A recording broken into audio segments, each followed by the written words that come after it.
Hello everyone, I'm Addie and I'm one of the Senior Inclusion Consultants here at Inclusive Employers.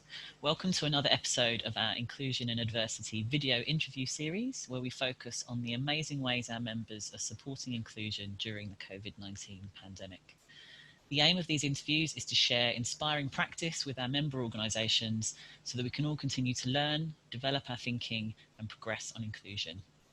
I'm joined today by Catriona Corfield, who is Equality, Diversity and Inclusion Manager at RSPB. Catriona has kindly agreed to share some of the remarkable work happening at RSPB. Thanks for joining me, Catriona. So hello and welcome, everybody. So before we kick off, what we're going to do is get Catriona to say a few words of introduction about the work of the RSPB. So Catriona, if you could talk about where you are on your inclusion journey and what inclusion means for your organisation. Okay. So the RSPB is the Royal Society for the Protection of Birds. We were founded in 1889 by a group of women, and at that point in time and that point in history, women were excluded from society. We didn't have the right to vote. We didn't. So our roots, our values are they start from that place of inclusion, and one of the things that we do is, create the conditions for every little bit of nature, every part of nature to thrive, and realizing that that's all interconnected and that's all about, the health of our planet. And inclusion for human diversity is exactly the same principles, creating the right conditions for us all to thrive, for us all to be ourselves, for us all to reach our full potential. So that's the way we talk about it at the RSPB. It feeds back into our mission to save nature. We're an evidence-led organisation, so the evidence out there of the importance of inclusion is absolutely crystal clear. There's no doubt that, if you don't include people, if you're not doing your best by your people, you can't achieve whatever your organisation's mission is. And our mission is to save nature. So we can't save nature if we aren't doing the best by our people. So in terms of where we are in that journey, as I say, we started with really, inclusive values of, recognising where there's injustice in society, where there's injustice, for birds, but also for people. Compared with a lot of your membership organisations, I'm sure we're actually quite early on in our kind of formal journey. We're moving in the right direction, but quite early doors. We've done lots of good things in the past, but maybe not quite joined them all up together to set our kind of cultural standard there, really. So we really started actively in about 2015, kind of evidencing exactly where we were, and then kind of mapping out where we wanted to be. And from there, we took a programmatic approach. What do we need to do, and when do we need it to do it by, to really start to embed equality, diversity, and inclusion in our organisational culture. And that start with getting the commitment from our management board, from our council of trustees, commitment to resourcing it, commitment to metrics we would measure it by, and also that ground up stuff, which is really important. Having a network of equality, diversity and inclusion champions across all the 4 countries of the UK that we work in, and internationally. Back in 2015, we had no support and affinity groups. We had no champions. Now we've got like a dozen groups. We've got champions all across in every area of the country, and it's really lovely to see things that I thought at the start would take us a long time to get to. We've made some huge progress on that. So back in 2015, only less than a third of our management board were women, and now we've got 50-50 board. We've got female chief executive, and a lot of those things that we thought would be bigger challenges we've already achieved. So we're setting the new direction for the things that we want to progress further on. That's fantastic. I really love that idea of the link you made between the work you do as the RSPB and that idea of, you know, if you're trying to conserve nature, there's a whole ecosystem that you need to think Sure. about. And partly, of course, humans are in that ecosystem. But then when you think about inclusion, there's that sort of holistic ecosystem idea. I really, really love that link that you've made. That's really great. It's really clear to me when you talk about kind of how you've more, I guess, overtly put inclusion into the work you do. It was clearly there and it's within your foundations as an organisation. How you've really aligned it with what feels right for you as an organisation. So you mentioned that you're a very research-driven organisation and that you've got people who are really looking at the kind of science of ecosystems and conservation, and that's clearly linked up with your use of kind of metrics and evidence in terms of your inclusion work. And something that you've it sounds like you've really cracked is inclusion only really works when it is meaningful to the organisation and it fits into how the organisation sees itself and how it functions. And it sounds like you've done that, and I think that shows in the impact that you've had already. Like you say, the fact that you've gone from, was it about 30-25% women on your board to 50, like that's a massive jump. It's massive. And you know, some businesses it takes them 20 years to make that change, so it's clearly working for you. Fab. Okay, well, I'm very excited about this. So bringing it back to the current context then, what have been the challenges for the RSPB in terms of your staff and just sort of generally as an organisation during COVID-19? So I mean, you know, I think it is, you know, truly heartbreaking to see, you know, conservation challenges out there that we're not, you know, because we're not going to endanger our staff, our volunteers, you know, members of the public. So we've had to stop things that you know have been in many cases years and years in the planning. So, you know, a really good example is our work on Gough Island, which is in the middle of the Atlantic. It's kind of off, you know, it's in between South Africa and South America, kind of in the middle of nowhere. It's got a lot of kind of endangered bird species, including critically endangered bird species. It's had rats introduced by people. So the rats are you know, eating the eggs, eating the chicks. So we put a piece of work into place to bring people onto the island and eradicate the rats and save the birds. And we brought the people over, you know, some of the people over, and we had to take the people off off the island and repatriate them, and actually that takes months to bring people back. It's the right thing to do, but obviously anything where you're not being able to do your core purpose is really heartbreaking. And you know, likewise, you know, the fact that that we've got people who are so dedicated to our cause, you know, and having to put some of those people on furlough because they can't do their job role.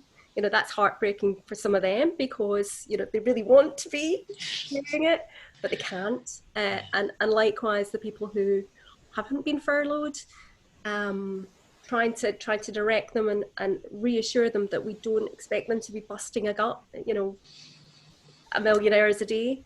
That actually we under the current circumstances, you know, a lot of the work that we would normally doing, we're not doing, and actually we're readjusting the expectations so nobody should be, but actually it's our management board have worked really hard in the communications to reiterate that to our kind of both to our furloughed staff and our you know, non-furloughed staff, and also our, you know, our 15,000 volunteers, that, you know, if you're not able to do what you're normally doing, you know, that you're still doing what we expect you to do, and we don't want you to be doing any more than you know, is going to burn you out, is going to not be sustainable. So, you know, yeah, both of those things I think have been real challenges that have stood out to me.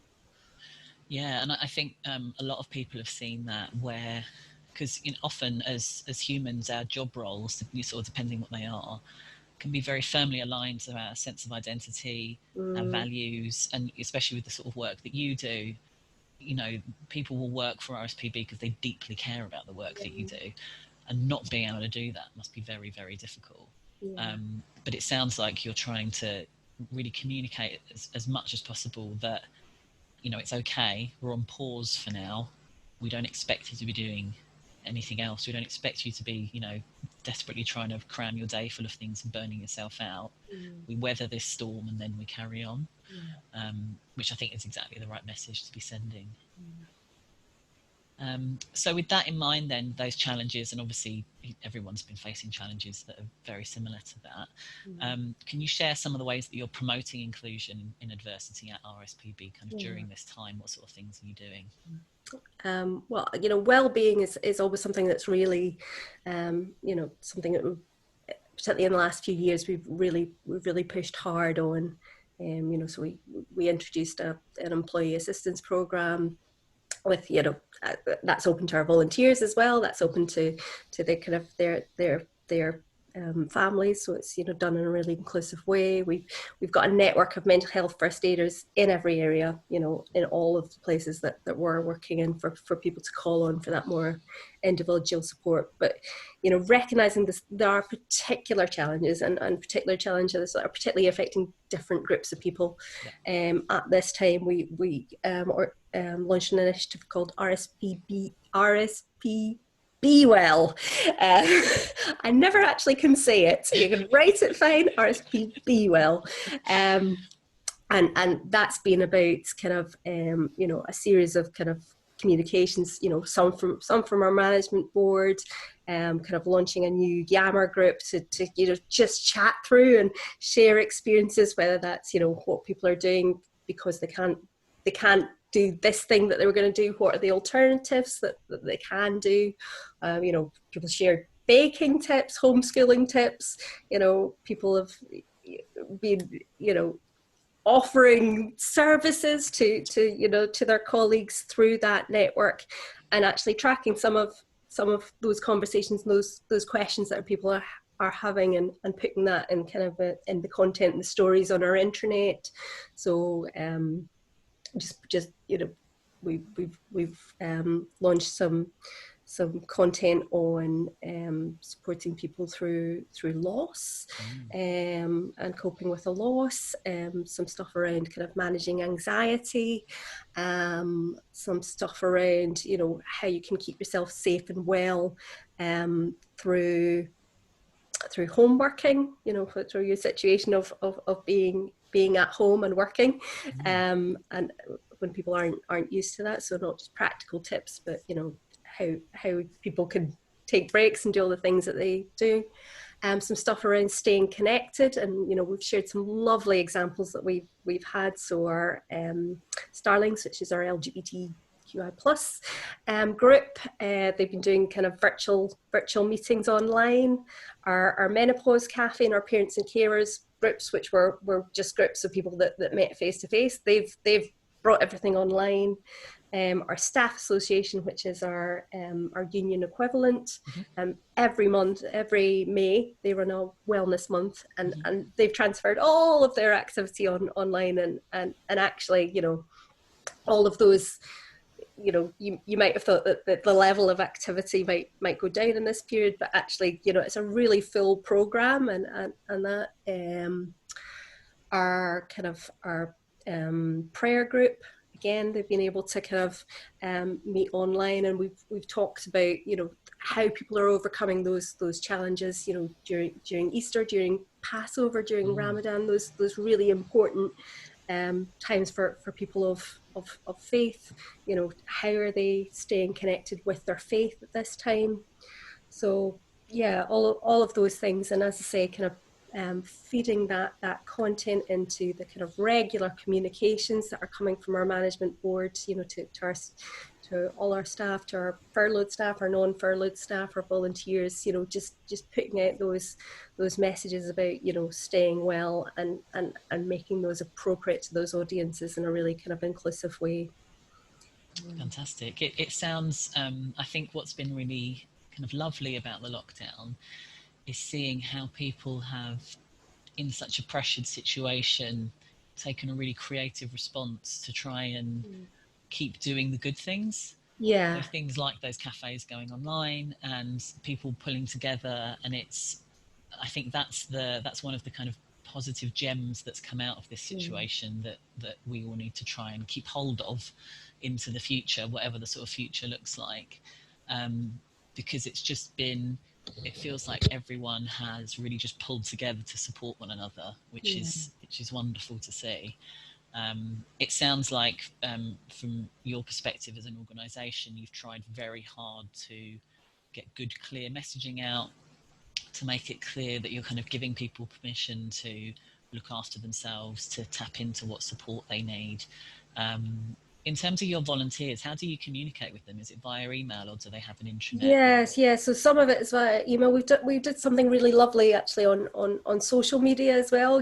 Kind of about we know you miss us and we miss you too, from one of our directors, and that had just such lovely kind of feedback, because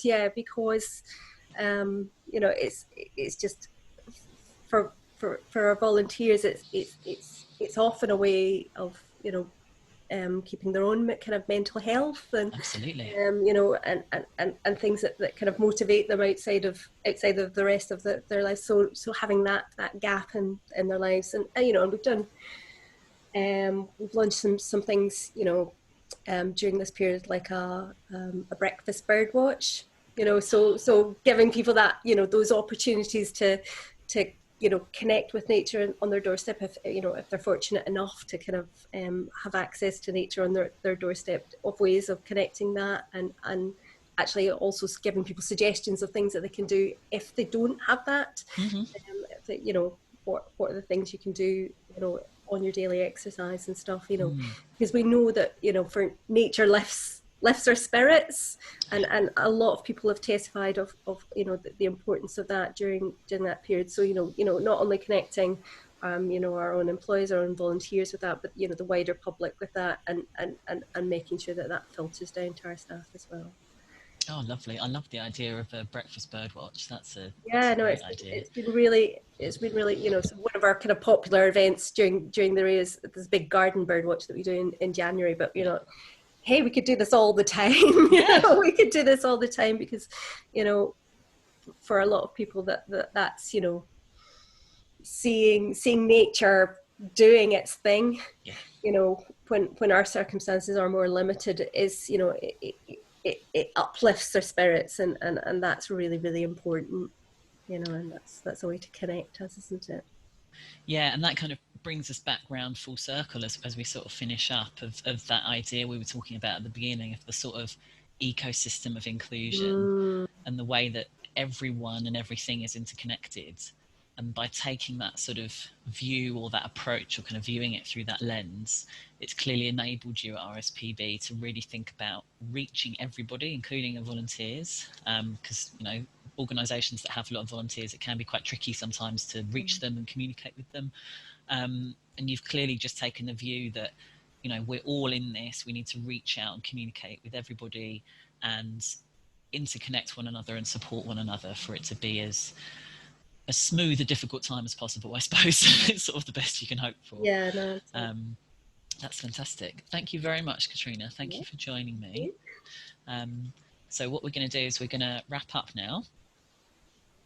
So those of you that are watching, if you'd like to do one of these interviews yourselves, and you've got something you'd like to share with us, if you think that what your organisation are doing right now is exciting or innovative or supportive, or just really working for you and your staff, do drop us an email. I've got my email on the screen at the moment, but you can also email just our main email address, which is info@inclusiveemployers.co.uk. Thanks for joining me again, Catriona. Thanks for watching us, and hopefully we'll see you on the next one.